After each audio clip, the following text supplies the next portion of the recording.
Welcome back, seekers of truth, to Mysteries Beyond the Veil, where we journey into the unknown and examine the unexplained. In today's episode, we plunge into one of the most alluring and controversial mysteries of the past century, the crystal skulls. Were they relics of lost civilizations, created by ancient hands? Or are they, as many now believe, elaborate 19th century forgeries that fooled the world?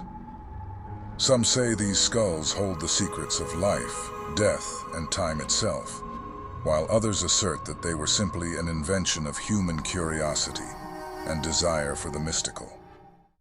Today, we'll examine the origins of these strange artifacts, the figures who brought them into the spotlight, and the scientific investigations that have demystified them.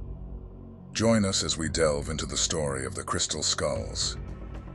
In the mid-19th century, Europe was in the midst of an age of exploration and discovery.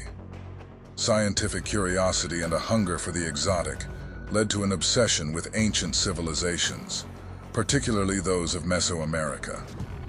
As Western explorers and collectors ventured into the Americas, they returned with artifacts, some genuine, others dubious, that fed a growing fascination with pre-Columbian cultures. And amid this wave of discoveries, a peculiar object would capture the world's imagination. A skull carved from quartz, reportedly from the ancient Aztec or Mayan worlds. The first crystal skull of note appeared at the British Museum in 1856, a product of the institution's determination to secure the best artifacts for its collection. The skull's eerie, translucent appearance and almost lifelike quality sparked whispers of mystical power and alien origins. But it was the Tiffany & Co. collection in the late 1890s that would popularize these artifacts. Suddenly, crystal skulls were the talk of occult circles and spiritualist gatherings, where their origins were said to lie in the lost worlds of Atlantis or Lemuria. But who brought these skulls to the world? And why did they cause such a sensation? To understand the crystal skull phenomenon, one must first understand Eugène Boban, a French antiquities dealer who played a significant role in the skull's early notoriety. Boban was more than a mere trader. He was a master of his craft, skilled at marketing mysterious and rare artifacts to collectors and museums. Boban claimed to have acquired his skulls from remote regions in Mexico, but over time, it became clear that these supposed artifacts had no concrete provenance, no clear origin linking them to an actual ancient site. Scholars now believe that Boban himself may have orchestrated the creation of several crystal skulls, selling them as authentic Mesoamerican relics to both the British Museum and the Trocadero Museum in Paris. Boban's actions fueled what would later become a full-blown craze. His work, deliberate or not, shaped the entire narrative surrounding these mysterious skulls and helped cement their reputation as treasures of an ancient and powerful civilization. As the skulls moved into museums and private collections, they acquired a life of their own, feeding into 20th century mysticism. Legends flourished.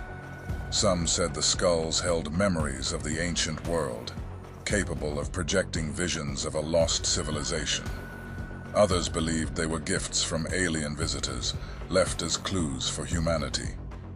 In the 1970s, these myths would take on a new life through the work of authors inspired by Erich von Däniken, who famously suggested that extraterrestrials had played a role in early human history. The skulls, they argued, were advanced relics beyond the capabilities of any known ancient culture.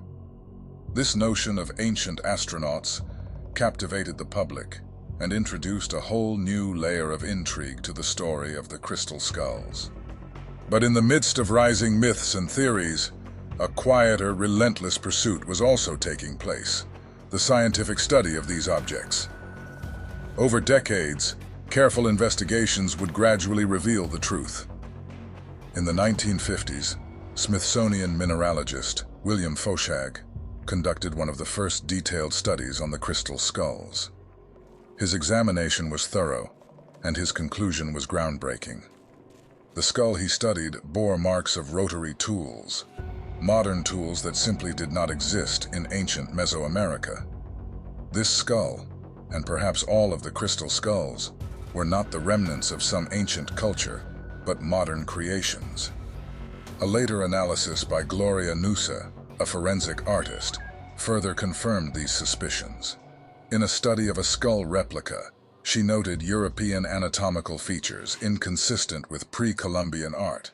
And while some continued to believe in their mystical power, scholars increasingly reached a consensus.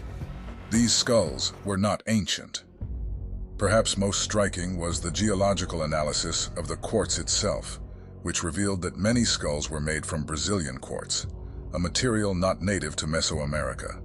Some even contained microscopic inclusions from Madagascar, further proving that they had been crafted from imported materials. This pointed to one possible origin: the crystal cutting workshops of Idar Oberstein, Germany, a place renowned for its quartz craftsmanship.